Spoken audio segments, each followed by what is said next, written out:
¿Qué tal, gente? Bueno, si te integras ahora, esta es la última sesión, la última parte. Hemos estado hablando hoy sobre las elecciones de Estados Unidos.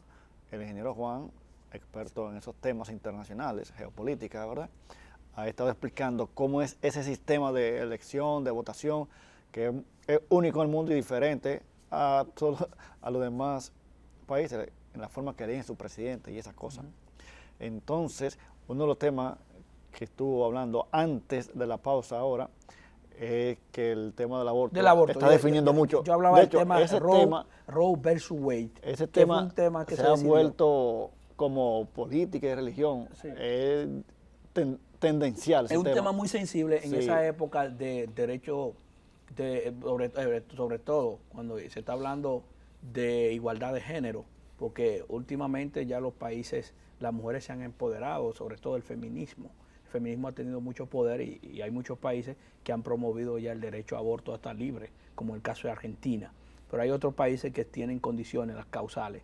En este caso mencionaba una enmienda, que es una ley que había puesto los Estados Unidos desde el nacimiento de la República misma, del principio del siglo XIX, que es el caso Roe versus Wade, que se derogó, la Corte decidió en 1973. Sin derogar y cuando se elimina una ley. Correcto, la Corte había decidido que esa es una ley constitucional y que la Constitución prohibía el derecho a aborto. Pero ¿qué pasa? A partir de ahora... Sí, la Constitución de Estados Unidos prohíbe el aborto abierto. Ahora, ¿qué pasa? Se permitió a través del referéndum, cada estado establezca la condición. En este caso, no hay referéndum correcto.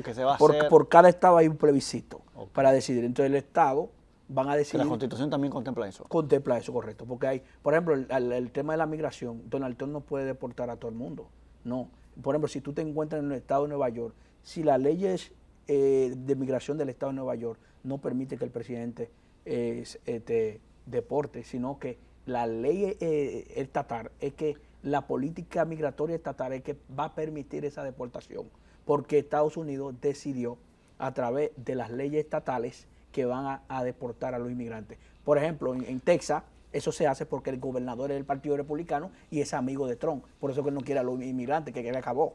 En este caso se decide porque sí, hay estado santuario. Así es, así es. Hay estados que protegen.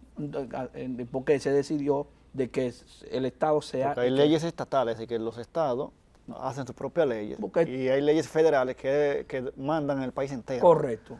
Así, en el caso de la migración es estatal, en los estados que deciden. Entonces, ¿qué pasa?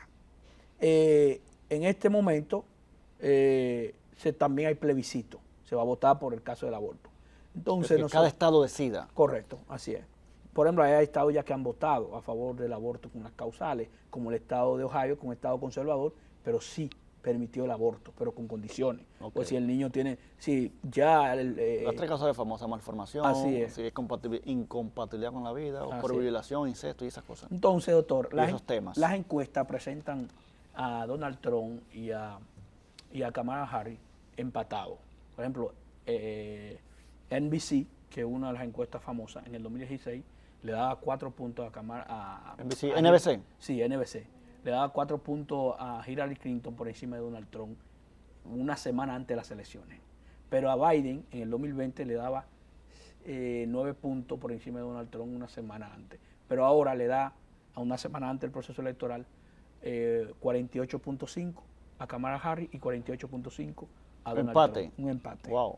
Entonces, un empate técnico, empate. Pues también hay que decir algo claro, que en el 2020 y en el 2016, menos las figuras, que en todos los procesos electorales de los Estados Unidos, por ejemplo, del 2016 y 2020, el estado de Wisconsin, el estado de Michigan y el estado de Pensilvania, Donald Trump, la encuesta presentaba un número y él terminó sacando en el día de las elecciones 3, 4 y 5 puntos por encima de lo que decía. Bueno, pueden ver en pantalla las encuestas más recientes, ¿no? Sí, lo que significa que el voto curto de los Estados Unidos, hay un voto curto que favorece a Trump.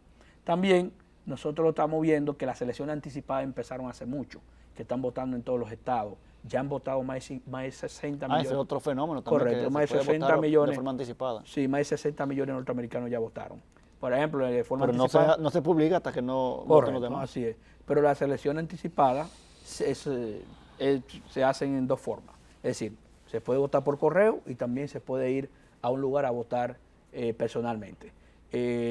Ya en 2020 votaron alrededor del 70% del que iba a votar en las elecciones de los Estados Unidos, votó anticipadamente. Obviamente había un factor, el factor pandemia, la gente lo hacía anticipado o lo hacía por correo. De eso, aproximadamente habían 35 millones de votos por correo.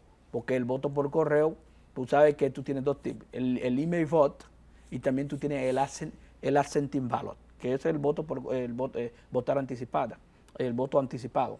Entonces, tú tienes también el proceso electoral de los Estados Unidos que te permite esa opción, obviamente por cada estado, pero te da un tiempo. La semana antes de las elecciones se cierra. Es decir, ya en esta semana, a partir de mañana es el día que se cierra ya, a partir de la semana que viene, es el día lunes, ya se está hablando para el martes, después el lunes de noviembre, que se va a votar. Entonces, ¿qué sucede? Tenemos también que el Partido Demócrata está tratando de ganar el Senado también, porque de esos senadores que están en juego... No es común que el presidente saque el Senado, ¿verdad? No es común. Pero Trump en el 2016 cuando ganó con el Senado también, y ganó también con la Cámara de Representantes. Pero el Senado, la Cámara de Representantes tiene más actividad que el Senado, ¿no? ¿O cómo?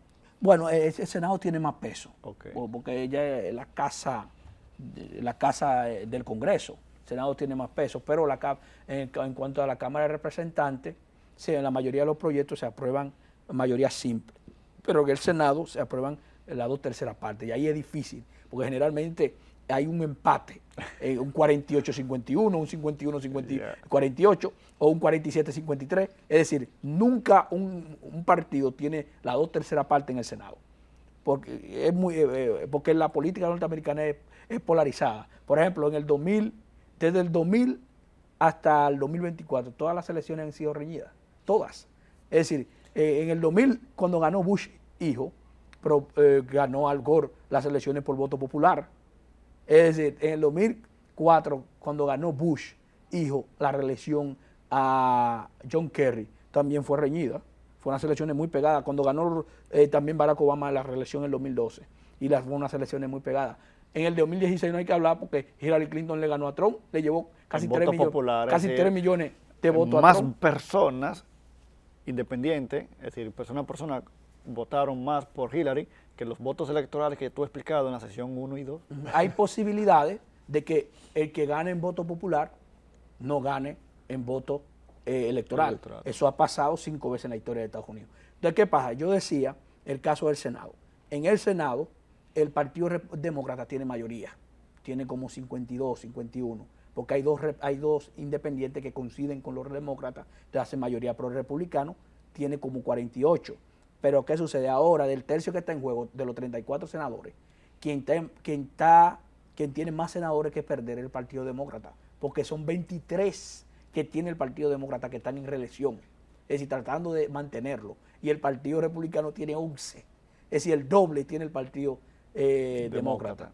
Entonces, yo decía también sobre el caso de que los que han ganado las elecciones y no han ganado en voto popular, la primera vez que eso pasó fue en el año 1876, cuando ganó Stephen Grover Cleveland. Ahí entonces Grover Cleveland ganó, pero no ganó en voto popular. Pero también había pasado cuando Jefferson había perdido, cuando ganó John Adams en 1800. Pero entonces también pasó en 1888, cuando perdió Stephen Grover Cleveland. Pasó también en el 2000 contra Al Gore, y ahora con Hillary Clinton en el 16, y ahora vamos a esperar lo que va a pasar el martes. Le estaremos dando seguimiento. El próximo sábado. Para ver quién ganó, cómo terminó el Senado, cómo terminó la Cámara de Representantes. Pero es un proceso muy interesante. Hay que continuar analizando el proceso electoral, y nos vemos el próximo sábado cuando el reloj marca Las 8 de la noche.